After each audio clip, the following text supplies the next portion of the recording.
झारखंड के पूर्व मुख्यमंत्री हेमंत सोरेन को झारखंड हाई कोर्ट के तरफ से जमानत मिल गया। अब झारखंड के पूर्व मुख्यमंत्री हेमंत सोरेन जेल से बाहर आ गए हैं। हेमंत सोरेन जो लगभग 5 महीनों तक जेल में बंद रहे, काफ़ी लंबे समय तक संघर्ष किए, जिसके बाद झारखंड हाई कोर्ट के तरफ से हेमंत सोरेन को बहुत बड़ी राहत मिली है। इससे पहले झारखंड हाई कोर्ट में 13 जून को सुनवाई हुआ था। 13 जून को इसी मामले में झारखंड हाई कोर्ट ने जो फैसला को सुरक्षित रख लिए थे। 28 जून को झारखंड हाई कोर्ट के तरफ से झारखंड के पूर्व मुख्यमंत्री हेमंत सोरेन को जमानत मिल गया। अब वो जेल से बाहर आ गए हैं। लेकिन आपको क्या पता है, जब झारखंड हाई कोर्ट हेमंत सोरेन को जमानत दिए तो झारखंड हाई कोर्ट है जो इस पर क्या फैसला सुनाए।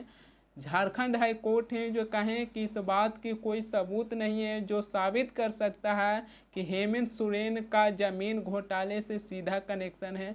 सोच के देखिए कि यहाँ पर यह हाई कोर्ट है जो कह रहे हैं कि इस बात का कोई ठोस सबूत नहीं है जो साबित कर सकता है कि हेमंत सोरेन का जमीन घोटाले से सीधा कनेक्शन है।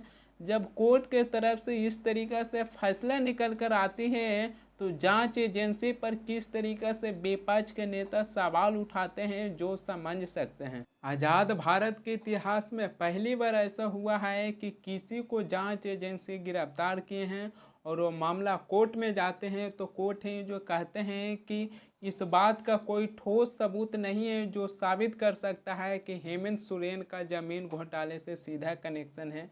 जब कोर्ट के तरफ से इस तरीक़ा से फैसला निकल के आती है तो ईडी सीबीआई पर जो विपक्ष के नेता सवाल उठाते हैं उसको लेकर अब आप लोग क्या कहना चाहिएगा। आज़ाद भारत के इतिहास में पहली बार ऐसा हो रही है कि जांच एजेंसी पर विपक्ष के नेता सवाल उठाते हैं। अब जब कोर्ट के तरफ से इस तरीक़ा से फैसला निकल कर आते हैं तो किस तरीक़ा से देशवासी हैं जो विश्वास करें कि जांच एजेंसी हैं जो निष्पक्ष होकर काम करते हैं। प्रधानमंत्री मोदी भी कह चुके हैं कि ईडी सीबीआई इनकम टैक्स निष्पक्ष होकर काम करते हैं। हम उनको नहीं बताते हैं कि कौन से काम उनको करना होता है, लेकिन देशवासी किस पर भरोसा करें? क्या प्रधानमंत्री मोदी पर भरोसा करें? क्या कोर्ट के तरफ से इस तरीक़ा से फैसला निकल के आते हैं कि इस बात की कोई ठोस सबूत नहीं है कि हेमंत सोरेन का जमीन घोटाले से सीधा कनेक्शन है? पूरी देशवासी किस पर विश्वास करें? प्रधानमंत्री मोदी पर विश्वास करें कि जब कोर्ट की तरफ से इस तरीक़ा से फैसला निकल के आता है उनके ऊपर विश्वास करें।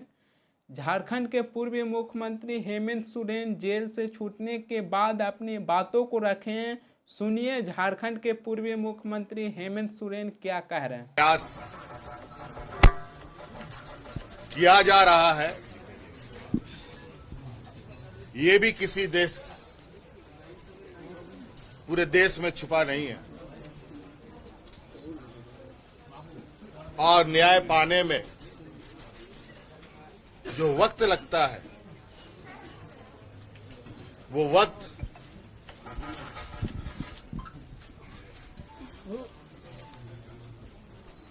जो सामान्य वक्तों से महत्वपूर्ण वक्त होते हैं उन वक्तों को बड़े सुनिश्चित तरीके से वर्तमान वक्त में लोगों के लिए मुसीबत खड़ी कर रही है। एक झूठे मनगढ़ंत कहानी गढ़कर मुझे 5 महीनों तक जेलों के अंदर रखा गया। इसी प्रकार आप देख रहे होंगे देश के अलग अलग हिस्सों में कहीं पत्रकार बंद है, कहीं सरकार के विरुद्ध आवाज उठाने वाले लोग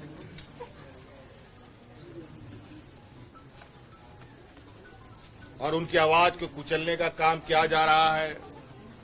दिल्ली में मुख्यमंत्री जेल में बंद हैं, कई एक मंत्री रहते हुए लोगों को जेल में डाल दिया जा रहा है और न्याय की प्रक्रिया इतनी लंबी हो रही है कि दिन महीने नहीं बरसों लग रहे हैं और कहीं ना कहीं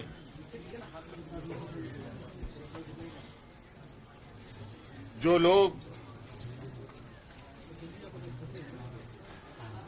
पूरी शिद्दत के साथ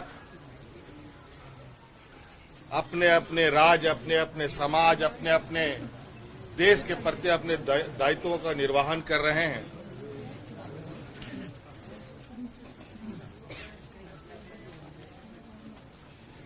उन सब में बाधाएं डाली जा रही है। आज मैं बहुत कुछ नहीं कहूंगा, लेकिन आज अंतोगत्वा मैं फिर से राज्य की जनता के बीच में हूं और जो लड़ाई हमने और जो संकल्प हमने लिया है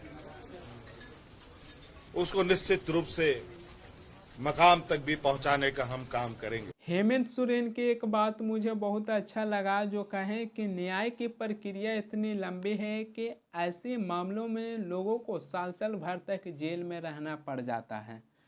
अरविंद केजरीवाल को गिरफ्तार कर लिया गया ईडी के बाद अब उनके केस में सीबीआई की एंट्री हुआ है। उससे पहले सत्येंद्र जैन को गिरफ्तार कर लिया गया है जो जेल में बंद है।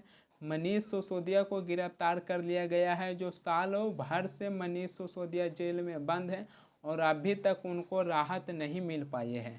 कोर्ट के तरफ से जब इस तरीके से फैसला निकल के आते हैं कि इस बात की कोई सबूत नहीं है जो साबित कर सकता है कि हेमंत सोरेन का जमीन घोटाले से सीधा कनेक्शन है, जब कोर्ट के तरफ से इस तरीके से फैसला निकल के आते हैं तो चाहे मनीष सिसोदिया हो, सत्येंद्र जैन हो, अरविंद केजरीवाल हो, अगर इन लोगों को राजनीतिक के विषय पर गिरफ्तार कर लिया गया है तो इन लोगों को भी कोर्ट के तरफ से राहत मिलेगा। और वैसे भी ये लोग हैं जो कहते हैं कि हम लोगों को राजनीतिक के आधार पर गिरफ्तार कर लिया गया है, तो अगर इस विषय से गिरफ्तार किए हैं जांच एजेंसी तो इन लोगों को भी कोर्ट के तरफ से राहत मिलेगा।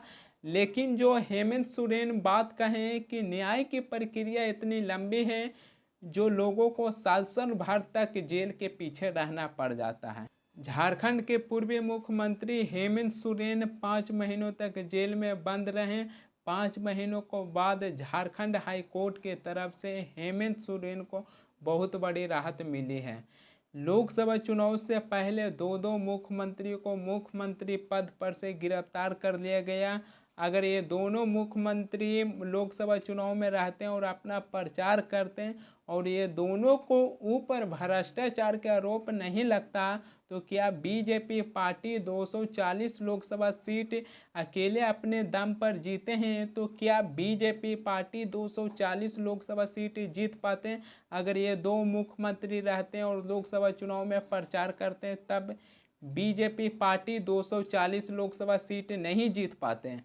अगर किसी के ऊपर या किसी नेता के ऊपर भ्रष्टाचार का आरोप लगता है तो उससे जनता सबसे ज़्यादा भड़कती है और शायद यही वजह रहा कि दिल्ली में अरविंद केजरीवाल को गिरफ्तार कर लिया गया लोकसभा चुनाव से पहले और उनके ऊपर भ्रष्टाचार के आरोप लगा, जिससे जनता भड़का और आम आदमी पार्टी और कांग्रेस पार्टी दिल्ली की 7 लोकसभा सीट हार गई हैं। बीजेपी को दिल्ली में 7 लोकसभा सीटों पर जीत मिली। तो भ्रष्टाचार के आरोप किसी के ऊपर लगता है तो उससे जनता सबसे ज़्यादा भड़कती है।